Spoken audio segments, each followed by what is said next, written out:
150 cows were trampling through my vineyard, and the person standing on the other side of the fence, arms folded, watching it all happen, was the HOA president.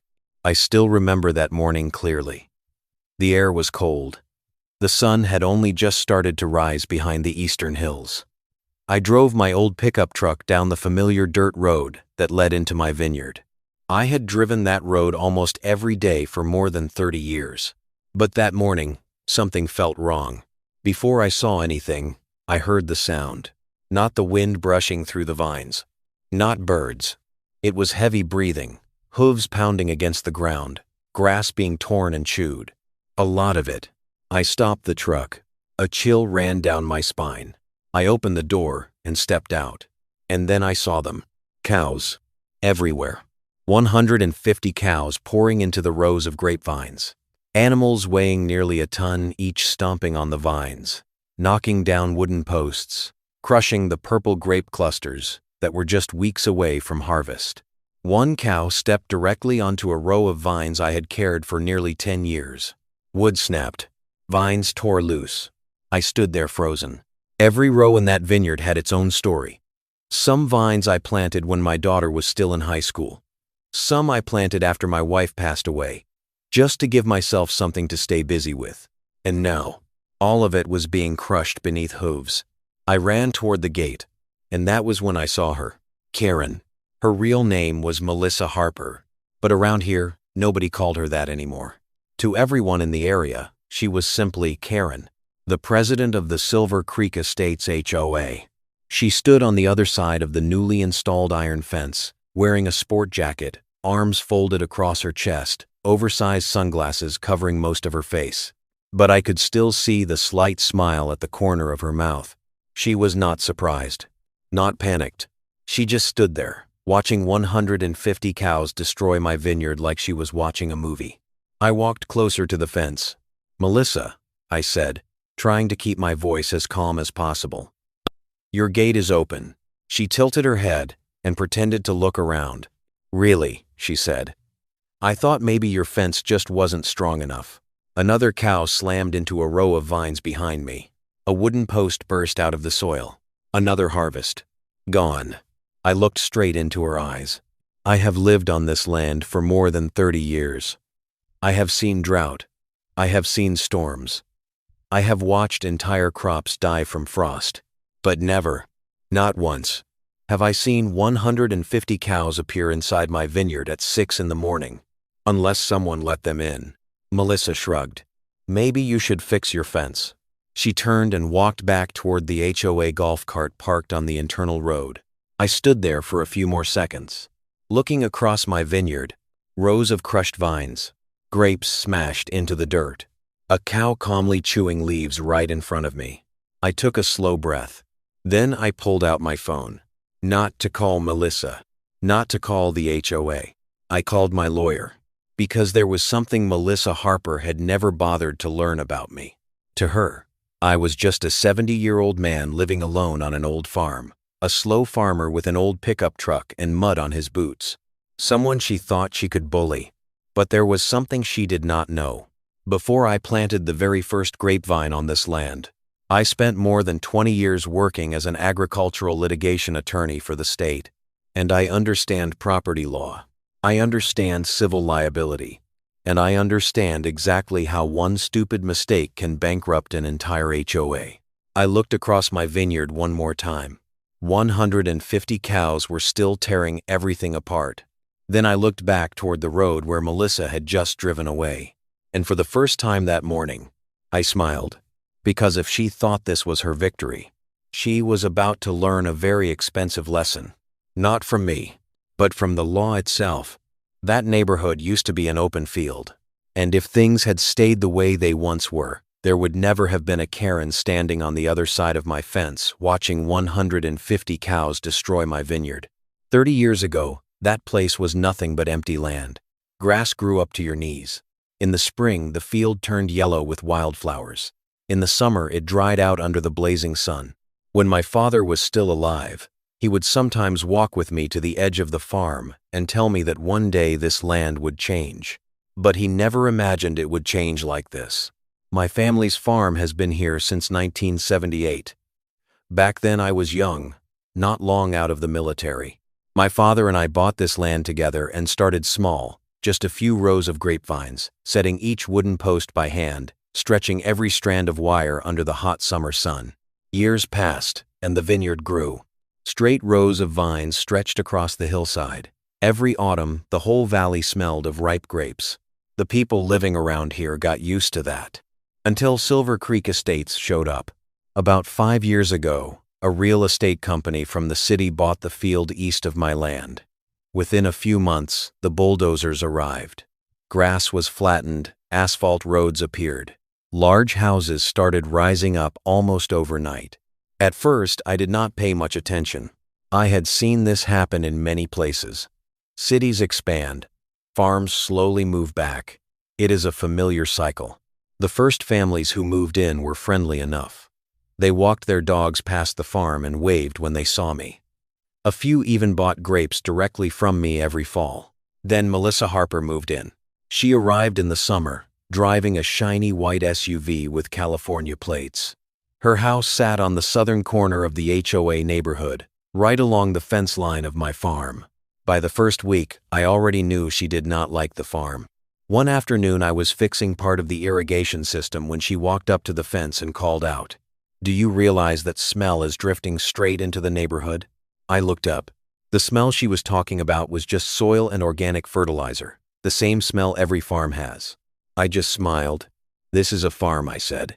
"It smells like a farm." She frowned like I had just insulted her. Only a few months later, Melissa became the president of the HOA. No one was really surprised. People like her are usually very good at climbing into positions of authority on small boards. They talk a lot, they make promises, and they like to control everything. From that day on, letters started appearing in my mailbox. The first letter complained about tractor noise in the morning.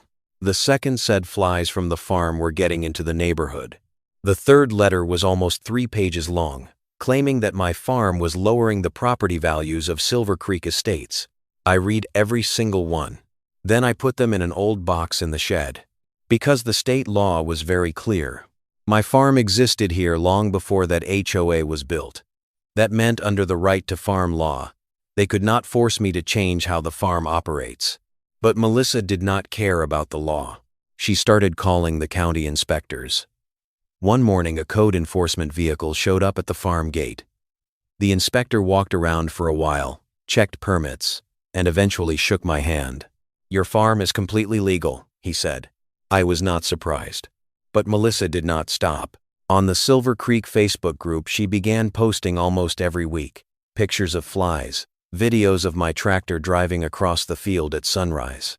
One neighbor from the HOA later came by the farm and quietly told me something. "Melissa is trying to convince everyone that you are the problem in this neighborhood." I simply nodded.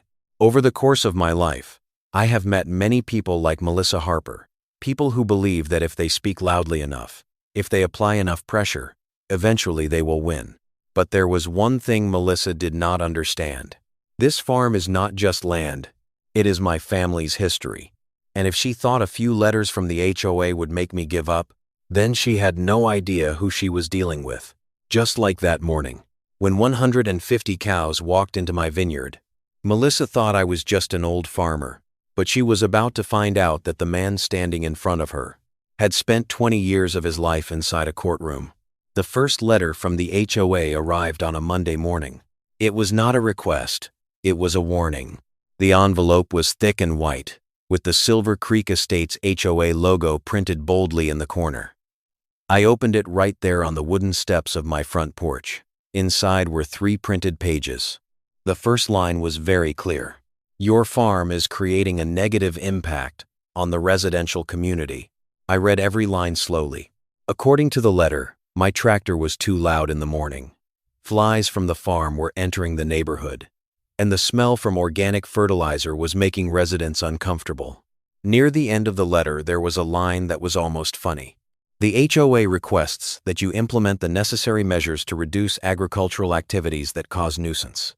I sat on the porch steps for a long moment. A light breeze moved through the rows of vines. In the distance, a few birds perched on wooden posts. The farm looked exactly the same as it always did. But the letter in my hand claimed that all of it was a problem. I folded the letter and placed it inside an old wooden box in the kitchen. It was the box I had started using to store every piece of paperwork coming from the HOA. I thought the story would end there. I was wrong. 2 weeks later, the second letter arrived. This time the tone was stronger. The HOA requested that you not operate agricultural machinery before 8 in the morning. I finished reading it and laughed. In farming, 8 in the morning is already too late. Once the sun climbs higher and the soil heats up, the work becomes twice as difficult. But Melissa Harper had probably never woken up before sunrise in her life. A few days later, the third letter appeared. This one was 3 pages full of regulations and rules. She quoted HOA bylaws and claimed that my farm was lowering the property values of Silver Creek Estates. That was when I decided to attend the HOA meeting. The meeting took place on a Wednesday evening at the Silver Creek Community Center. A large room with folding chairs arranged in rows, bright white lights casting a cold glow across the walls. About 30 people were seated when I walked in. A few people turned to look. Some nodded politely. But Melissa Harper smiled. She stood at the front of the room beside a large screen. "Thank you all for coming," she said, her voice clear and confident. "Tonight we need to discuss an issue that is affecting our community." The screen lit up. The first image that appeared was my farm. The next was a video clip of my tractor driving across the field at sunrise. Melissa pointed at the screen. "This is the kind of activity our residents have to endure every day." Several people in the room looked at each other. An older man sitting in the back row muttered quietly, "It is a farm. Farms have tractors." But Melissa continued. She showed more pictures. Flies, the cattle barn, long rows of grapevines stretching across the land.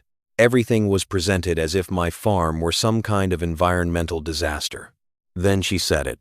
"This farm is lowering the property values of Silver Creek Estates." The room fell silent for a few seconds. Then she turned and looked directly at me. "Would you like to say something?" I stood up slowly. Many people in the room probably assumed I was just an old farmer getting ready to defend himself. I walked to the front. "My farm has been here since 1978, I said calmly. "Silver Creek was built 5 years ago." I paused for a moment. "Under the state's right to farm law, a farm that existed before a residential development cannot be considered a legal nuisance." A few people in the room began nodding. Melissa folded her arms. "The law may say that," she replied, "but the residents here deserve a better living environment." I looked straight into her eyes. "Miss Harper," I said slowly, "if you want to sue a farm that has legally existed for more than 30 years, you are welcome to try." The room was silent. Melissa said nothing for a few seconds. Then she smiled. "Fine," she said. "If you refuse to make changes, we will find another way." Several people in the room looked at each other in confusion, but I understood that look in her eyes perfectly. It was the look of someone who had already decided to escalate. That night, as I drove back to the farm, the moon was high above the fields. I stopped the truck at the edge of the vineyard, looking across the rows of vines stretching under the silver light, and I realized something. Melissa Harper was not the type of person who gives up, but there was something else she had not realized yet. In any legal battle, the person who starts the trouble first is usually the one who loses first, and Melissa was about to make a very big mistake. 3 days after that meeting, the county inspector's vehicle appeared again at the gate of my farm, and this time, they did not come alone. I was standing in the barn checking the irrigation system when I heard the sound of tires grinding over gravel. When I stepped outside, I saw 2 vehicles parked near the gate. One belonged to the County Agricultural Inspection Office. The other was a pickup truck from Code Enforcement. And standing between those 2 vehicles was Melissa Harper. She was wearing large sunglasses, holding a stack of papers in her hand. Her posture was straight, her chin slightly raised, as if she were about to walk into a battle she was certain she would win. A man wearing a county jacket stepped forward and shook my hand. "Good morning, sir," he said. "We have received several complaints from residents of Silver Creek." I nodded. "I know." Melissa stepped closer. The activities on this farm are affecting our community, she said. I have submitted a detailed report. Her voice sounded calm, but there was something sharp and cold in her eyes. The inspector began walking around the farm. He checked the cattle barn. He examined the organic compost area. He inspected the drainage system. I walked with him, answering each of his questions. Meanwhile, Melissa stood a few steps away with her arms folded, watching. Every now and then she pointed at something. "That smell," she said. "Can you smell it?" The inspector did not respond. He simply kept writing in his notebook. Almost an hour later, we returned to the front gate of the farm. The inspector closed his notebook. "Your farm is fully compliant with county regulations," he said. Melissa frowned. She stepped closer. "But our residents are being affected," she insisted. The inspector let out a quiet sigh. "Ma'am," he said, "your neighborhood was built next to a farm that already existed. Under the right to farm law, lawful agricultural activities cannot be considered a legal nuisance." He said it slowly and clearly, as if he had already explained this many times before. Melissa was silent for a few seconds. Then she smiled. "I understand," she said. "But we will continue to monitor the situation." The two vehicles drove away. Melissa was the last one to get into her car. Before closing the door, she glanced toward me. "This isn't over," she said. Her white SUV rolled down the dirt road. Dust rose behind the tires. I stood there for quite a while.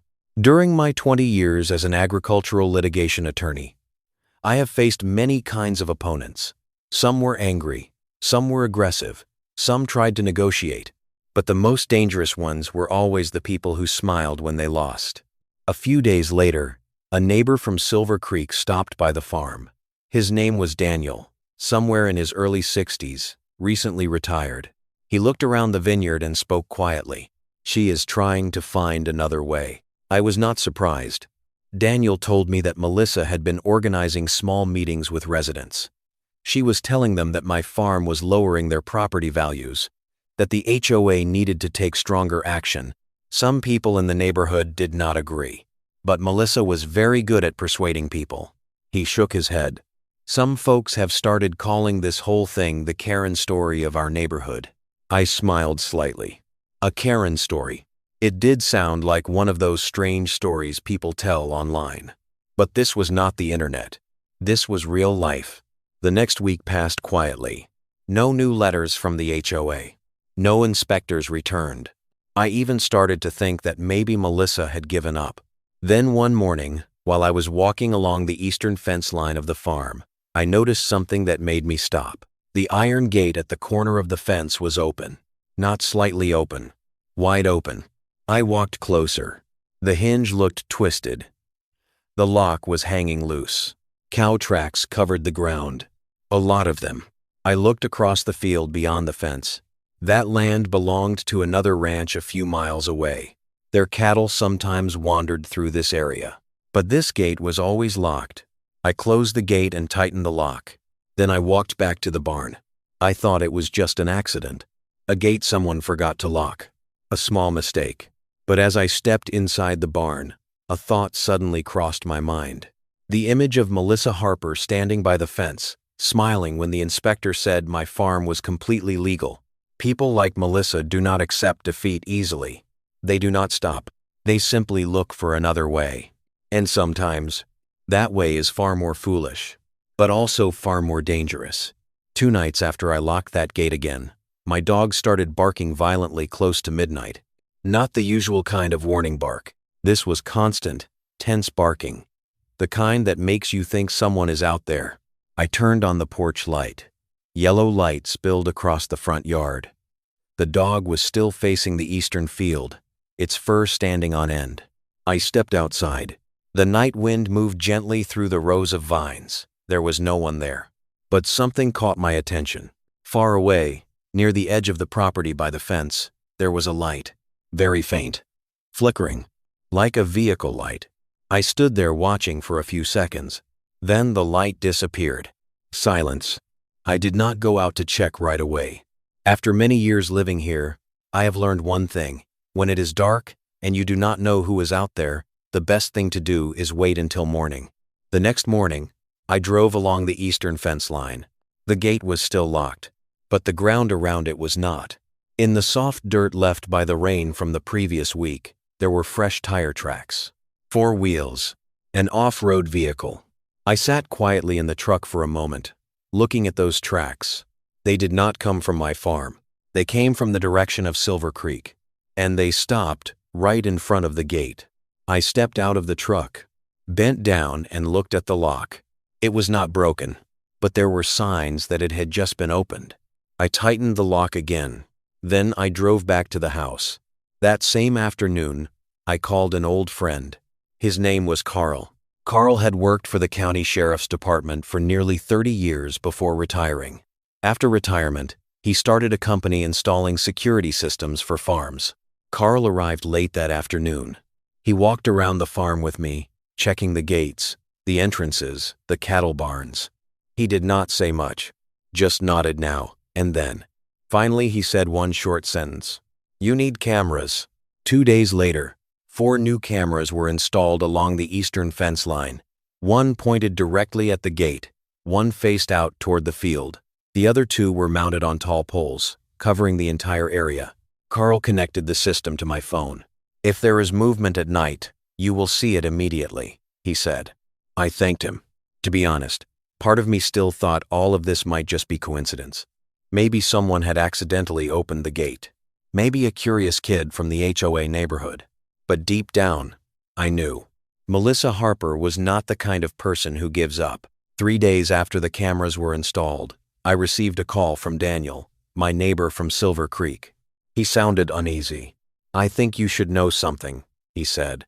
"Know what?" "Melissa just held another HOA meeting." I did not say anything. Daniel continued. "She told everyone that your farm is a danger to the neighborhood, that the cattle could break through the fence and harm children." I slowly exhaled. Daniel was quiet for a moment, then spoke more softly. "I think she is planning something." That night I sat alone in the kitchen, looking out the window toward the vineyard. Moonlight stretched across the long straight rows of vines. The farm was quiet, but my phone was lying on the table, the camera app open on the screen. Around 11:30 in the evening, the screen suddenly lit up. Motion detected. I picked up the phone. The camera, at the eastern gate, was recording. Headlights shone directly into the lens. An ATV appeared in the frame. The vehicle stopped right in front of the gate. The rider was wearing a baseball cap and a dark jacket. They climbed off the ATV, looked around, then reached for the lock. Within a few seconds, the gate was open. I sat there without moving.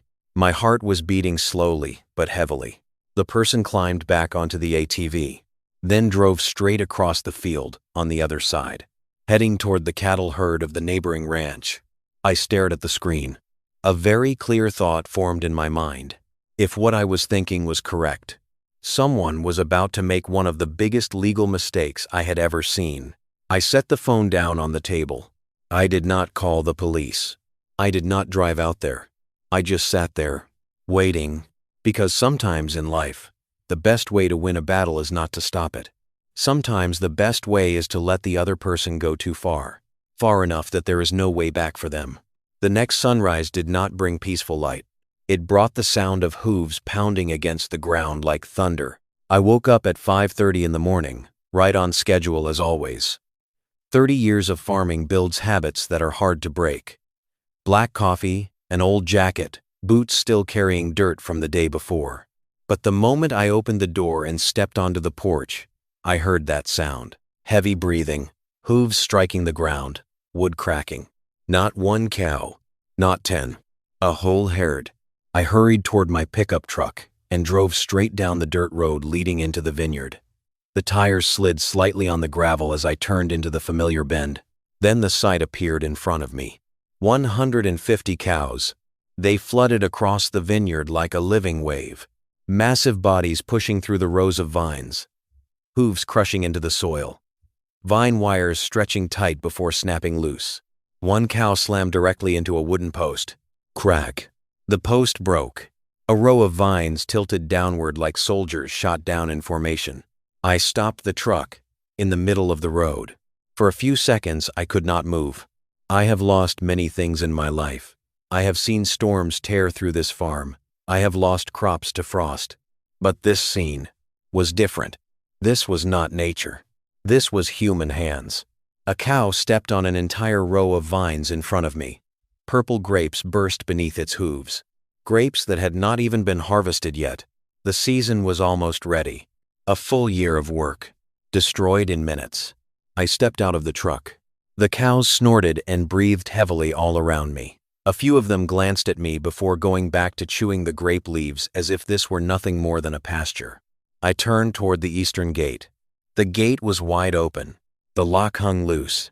And standing on the other side of the fence was Melissa Harper. She was wearing a light-colored sports jacket, her hair tied neatly behind her head. The HOA golf cart was parked behind her on the neighborhood road. Her arms were folded. She stared directly at me. A small smile appeared on her lips. I walked closer to the fence. Between us was the sound of cows destroying my vineyard. "Melissa," I said slowly, "your gate is open." She tilted her head and pretended to look around. "Really?" she said. "I thought maybe your cows broke the fence." Behind me, another cow pulled down another vine line. Crack. The sound cut through the air like a knife. I looked straight into her eyes. "My cameras recorded everything," I said. Melissa was silent for a second. Then she laughed. "What do you think your cameras prove?" she said. "That cows know how to open gates." She turned and began walking toward the golf cart. Before getting in, she looked back one more time. "Maybe you should fix your fence," she said. The golf cart drove away along the paved road leading into Silver Creek, leaving me standing in the middle of the ruined vineyard.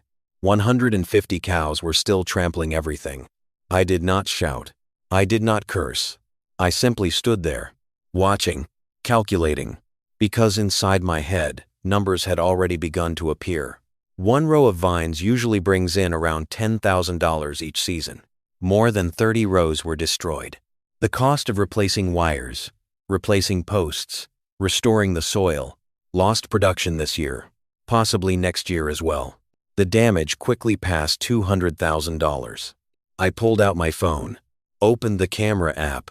The video from the night before was still there. The ATV. The person opening the gate. They did not know that infrared cameras capture clear faces when headlights cross the lens. I zoomed in on the frame. A baseball cap, a light-colored jacket, and a familiar face. Melissa Harper. I turned off the screen, took a slow breath. Over the years as a lawyer, I have watched many people destroy their own cases in court. They think they are clever. They think no one is watching. They think they can escape the consequences. Melissa Harper had just made that exact mistake. I walked back to my pickup truck. I did not call Melissa. I did not call the HOA. I called my old attorney. He picked up after the second ring. "Tom," he said, "it has been a long time since I heard from you." I looked at the vineyard again. Another cow had just knocked down another row of vines. Crack. I spoke slowly. "We need to prepare a very big lawsuit. Because this time, I am not just fixing the fence. I am taking everything back. Every single dollar." 3 days later, the entire Silver Creek neighborhood woke up to news they never expected. I had filed a lawsuit, not just against Melissa Harper, against their HOA as well. That morning, just as the sun rose above the trees to the west, a county court vehicle stopped at the entrance of Silver Creek Estates. A clerk wearing a blue jacket stepped out, carrying a thick stack of documents. Inside the neighborhood, everything was still quiet. Freshly cut lawns were covered with morning dew. A few residents were walking their dogs like they did every day. Then the front door of Melissa Harper's house opened. The clerk walked toward her. "Mrs. Harper, I believe you are Melissa Harper," he said calmly. "You have been served with a summons from the county court." Melissa froze. I was not there. But Daniel later told me every detail. At first, she thought it was just a minor complaint, until she saw how thick the file was. The lawsuit was nearly 40 pages long. Property destruction, crop damage, intentional trespassing, civil liability for the HOA. That afternoon, my phone began ringing nonstop. The first person who called was Daniel. His voice was full of disbelief. "Tom, you sued the HOA too." I looked out the kitchen window. Outside, a few workers were repairing the broken vineyard posts. I answered simply, "Melissa used HOA property." Daniel was silent for a few seconds. "You are right," he said slowly. "She used the HOA golf cart that night." I nodded even though he could not see me. In civil liability law, there is a very simple principle. If an organization allows or enables wrongdoing to happen, that organization can be held responsible. Melissa Harper did not just open the gate. She used HOA equipment, an HOA gate key, and she acted in her role as the president of the HOA. That evening, my lawyer called. "We received a response from the HOA," he said. I sat down in my chair. "What did they say?" "They say Melissa acted on her own." I let out a small laugh. That was exactly what I expected them to say. My lawyer continued. "But they have a problem." I reviewed the camera footage. Melissa was wearing a jacket with the Silver Creek HOA logo. I was not surprised. He added one more thing, and the ATV in the video belongs to the HOA. The kitchen fell silent for a few seconds.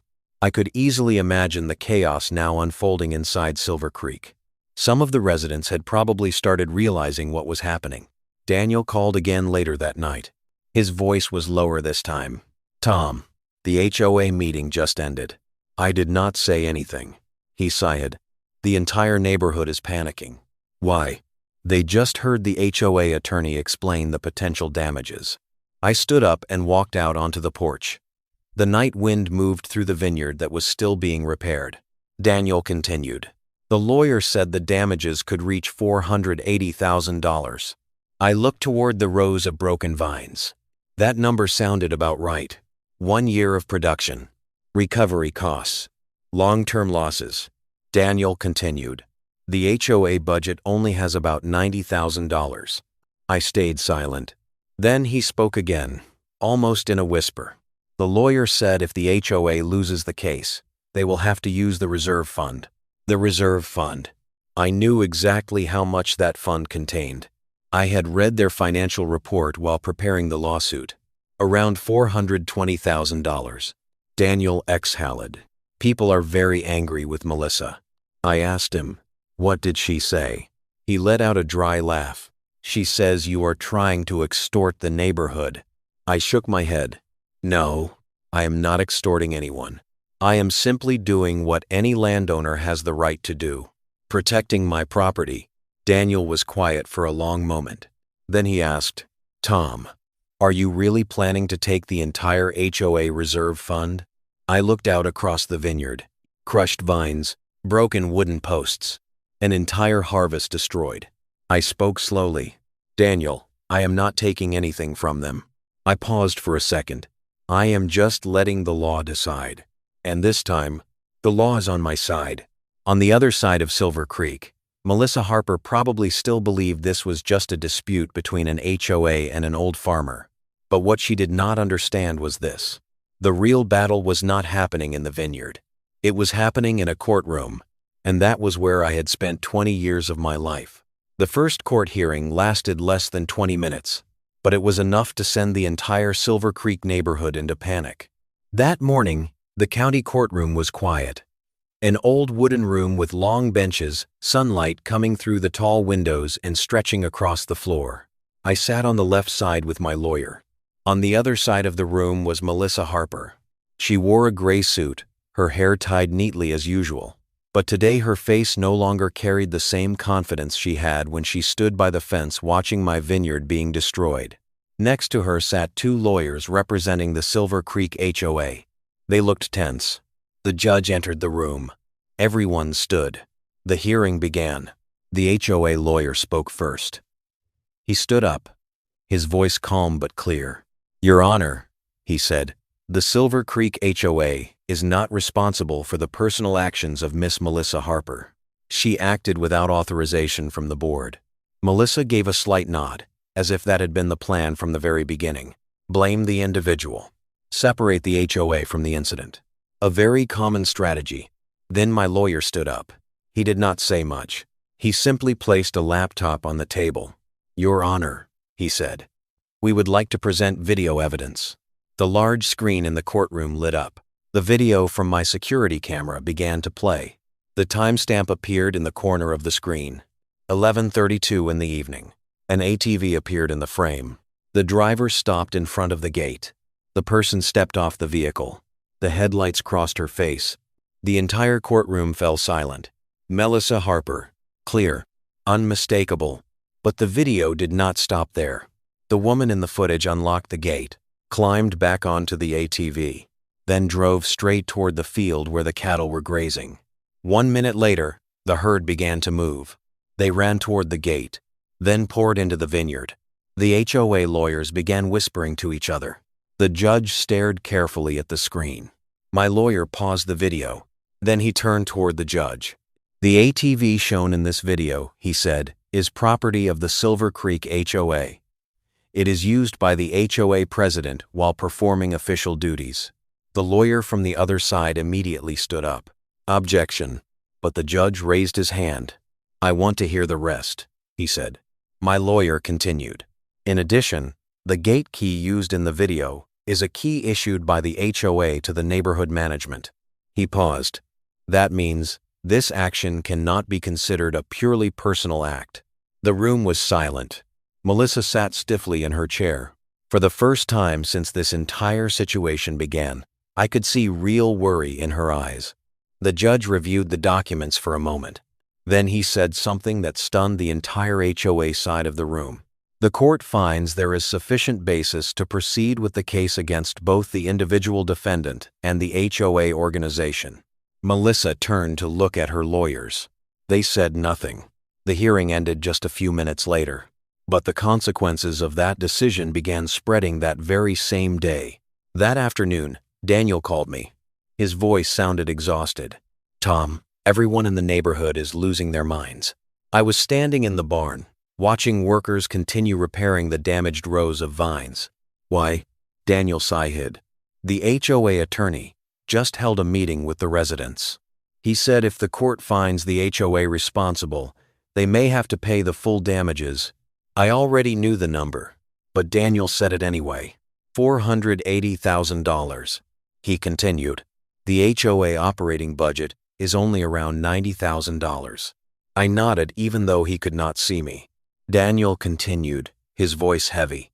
"The lawyer said the remaining amount might have to come from the reserve fund. The Silver Creek Reserve Fund, $420,000. The entire neighborhood began to understand. If they lost this case, the entire HOA reserve fund would disappear. Some residents had already started demanding Melissa resign. Others were even talking about suing her personally. Daniel was quiet for a few seconds before asking, "Tom, did you ever think this would go this far?" I looked out toward the vineyard. New vines had been put back into place. The soil still carried the marks of hooves. I spoke slowly. "Daniel, when someone deliberately destroys another person's property, they need to be ready to pay the price." I paused for a moment. "And this time, it will not be only Melissa Harper paying that price. The entire system that allowed her to do it will pay as well." On the other side of Silver Creek, the real battle had only just begun, and the deeper this case moved into the courtroom, the smaller Melissa Harper's chances of winning became. The day the court delivered its verdict, the Silver Creek neighborhood nearly exploded. Not because of victory, but because they had just lost the entire HOA reserve fund. That morning the weather was colder than usual. Early autumn winds swept across the parking lot outside the county courthouse, carrying the scent of dry leaves. I walked up the familiar stone steps, holding a thin folder in my hand. Across the parking lot, a group of Silver Creek residents stood gathered together. They spoke quietly among themselves, their faces tense. A few of them noticed me walking into the courthouse and suddenly fell silent. No one waved. No one smiled. Only worried eyes followed me, because by now they understood exactly what was hanging over their heads. Inside the courtroom, Melissa Harper was already seated. This time she was not wearing the sharp suit she had worn during the earlier hearings. She had on a dark jacket, her face pale, her hair tied back hastily, Beside her sat the HOA attorney, two men who had looked very confident just a few weeks earlier. Today they were quiet. The judge entered the room. Everyone stood. The session began. The judge looked down at the documents in front of him. He read slowly, his voice steady but clear. After reviewing all video evidence, witness testimony, and the financial records of the Silver Creek HOA, he paused for a few seconds. The entire room fell completely silent. The court finds that the act of opening the gate and releasing the cattle into the vineyard constitutes intentional destruction of property. Melissa lowered her head. Her lawyer closed his eyes for a moment. But the next part was what made the entire room feel heavy. This action was carried out using equipment and access provided by the Silver Creek HOA. Therefore, the HOA organization shares civil liability for the damages. A long sigh came from the back row. One resident from the HOA shook his head. The judge continued reading. The court accepts the plaintiff's damage report. The total damages are determined to be $480,000. This time no one even breathed. Melissa lifted her head, but the judge was not finished. The court orders the defendants to pay the full compensation to the plaintiff within the legally required time frame. He set his pen down. The session was over. That was it. No dramatic bang of a gavel. No long warning speech. But the effect of those words spread immediately. Outside the courtroom, the hallway quickly filled with noise. A woman from Silver Creek turned toward Melissa. "What did you do?" Another man spoke even louder. "Our reserve fund." The HOA attorney tried to pull Melissa aside into a corner, but it was already too late. The residents were beginning to understand. Daniel was the one who called me a few hours later. "Tom," he said, his voice exhausted. "Everything is falling apart in this neighborhood. I was standing outside in the vineyard when I received the call." A light breeze moved through the newly tied vines. I asked him, "What about the reserve fund?" Daniel gave a dry laugh. The lawyer just confirmed it. The HOA insurance does not cover intentional property destruction. I already knew that. But hearing it from someone inside the neighborhood felt different. Daniel continued, "The HOA operating budget only has around $90,000 left." I nodded. He continued, "The rest has to come from the reserve fund." I looked toward the distant Silver Creek neighborhood. The newly built houses sat quietly under the afternoon sun. Daniel spoke slowly. "The entire $420,000 will be used to pay the compensation." A long silence followed. I could hear the wind blowing through the phone. Then Daniel spoke quietly. "People are very angry with Melissa." I asked him, "Where is she?" Daniel sighed. "She left the HOA meeting early. Some people are already talking about suing her personally to get their money back." I did not say anything. After many years as a lawyer, I had seen this situation many times. One person causes trouble. The entire system ends up paying the price. Daniel asked, "Tom, do you feel sorry for them?" I looked around my vineyard. Rows of vines that had been crushed weeks earlier. Broken wooden posts. An entire harvest lost. I answered slowly, "Daniel, I never wanted this to happen." I paused for a moment. But Melissa Harper opened that gate. Not me. On the other side of Silver Creek, that evening was certainly not peaceful. Because for the first time since the HOA had been built, their reserve fund was gone, and everyone knew exactly who was responsible for it. 3 weeks after the court's decision, Melissa Harper sold her house, Timas. And for the first time since she had moved into the neighborhood, she left quietly. There was no farewell party, no thank you from the HOA, no one standing on the porch waving goodbye. Just a moving truck parked in front of her house on a cloudy morning. I could see it from the vineyard. My farm sits on a low hill. From there I can look down over Silver Creek. Light-colored rooftops line up neatly, curved roads running between wide green lawns. That morning, a large white moving truck was parked in front of Melissa's house. 2 workers were carrying boxes out one by one. The garage door was wide open. The familiar white SUV was still parked there. Daniel called me about 10 minutes later. He spoke the moment I answered the phone. "She is moving out." I leaned against the wooden fence, looking down toward the neighborhood. "I know." Daniel sighed.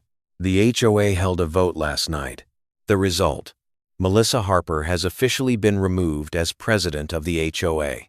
No one was surprised. After the reserve fund of $420,000 was used for the settlement, no one wanted her representing the neighborhood anymore. Daniel continued. Some residents are even talking about suing her personally to get their money back. I stayed quiet for a few seconds. I was not happy about that. But I was not surprised either. When someone causes nearly $500,000 in damage to their neighbors, people usually do not let that go easily. I looked down toward Silver Creek. A large box was just being carried out of Melissa's house. The front door was open, and for a brief moment, I saw her standing on the porch. Melissa Harper looked up toward the farm. Maybe she knew I could see her. The distance between us was not far, but neither of us said anything. No apology, no explanation, just a very brief look. Then she turned and walked back into the house. Daniel spoke again through the phone. You know, when she first moved here, a lot of people thought she was going to make the HOA better. I asked. And now? He gave a quiet, sad laugh. Now people just want to forget she was ever here. We talked a little longer, then ended the call. That afternoon, the moving truck left Silver Creek. The white SUV followed behind it. And just like that, Melissa Harper disappeared from the neighborhood. But her story did not. For months afterward, people kept talking about the incident in HOA meetings across the county. Some called it a lesson. Some called it a warning. For me, it was simply consequences. I returned to my work. The newly planted vines slowly began taking root. New wooden posts stood straight in the sunlight. The farm needed time to recover, but the land always finds a way to heal if you are patient. One morning a few months later, I walked along the newly planted rows of vines. Fresh leaves had started growing along the branches. A gentle breeze moved across the field. I stopped at the eastern corner of the farm, the place where the gate had once been opened. The new lock shone in the sunlight. I placed my hand on the gate. Over the course of my life, I have learned something very simple. Land does not lie. The law does not lie either. If you respect both of them, things usually stand on your side. But if you try to break them, sooner or later, the price becomes very expensive. I turned back toward the dirt road leading to the house. Before ending this story, I want to ask you something. If you woke up one morning and saw 150 cows destroying your vineyard, what would you do? Would you ignore it? Or would you fight to the end? Share your thoughts in the comments. And if you enjoy stories like this about HOAs, about Karens who think they can bully others, make sure to like the video and subscribe to the channel. Because believe me, this story may sound crazy, but in the world of HOAs, even crazier things happen every day.